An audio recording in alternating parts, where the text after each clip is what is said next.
இடம் பொருள் நேயர்களுக்கு வணக்கம். டிடிஎஃப் வாசன் இருக்காருல்ல, அவரு நான் பைக் ஓட்டுறதே நிப்பாட்டாவோ கேஸ் வாங்குறத நிப்பாட்ட மாட்டேன்ட்டு மேலும் மேலும் அவர் மேல புதுசா வழக்கு போட்டுட்டு இருக்கிறாங்கப்பா.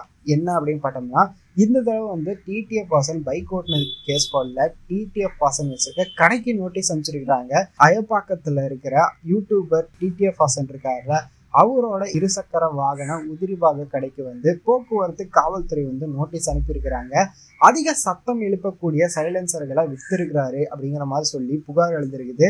அந்த கேஸ்ல தான் அந்த புகாரின் பேர்ல தான் அம்பத்தூர் போக்குவரத்து போலீசார் நடவடிக்கை எடுத்திருக்கிறாங்க, நோட்டீஸ் அனுப்பிச்சிருக்கிறாங்க.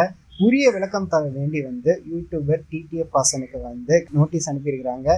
ஸோ அதை பத்தி ஒரு விளக்கம் தந்தே ஆகணும் அப்படிங்கிறது தான். ப்ராப்பரான விளக்கம் இல்லை அப்படின்னா மீண்டும் ஜெயிலுக்கு போக நேரிடும் அப்படிங்கிற மாதிரி தான் தெரியுது. ஜெயிலுக்கு போற அளவுக்கு இல்லைனாலும் ப்ராப்ளம் அப்படிங்கிறது இருக்குதுப்பா. வெயிட் பண்ணி பார்க்கலாம் என்ன நடக்க போகுது. இந்த மாதிரி கேஸை டீல் பண்ண போறாரு டிடிஎஃப் வாசன் அப்படிங்கிறது. இந்த வீடியோ பிடிச்சிருந்தா லைக் பண்ணிட்டு இந்த மாதிரி அப்டேட்ஸை நீங்க தொடர்ந்து பார்க்கணும் கேட்கணும் அப்படின்னு நினைச்சீங்கன்னா மறக்காம சப்ஸ்கிரைப் பண்ணுங்க. அப்பதான் நாங்க போற வீடியோஸ் உங்களுக்கு ரெகுலரா வரும்.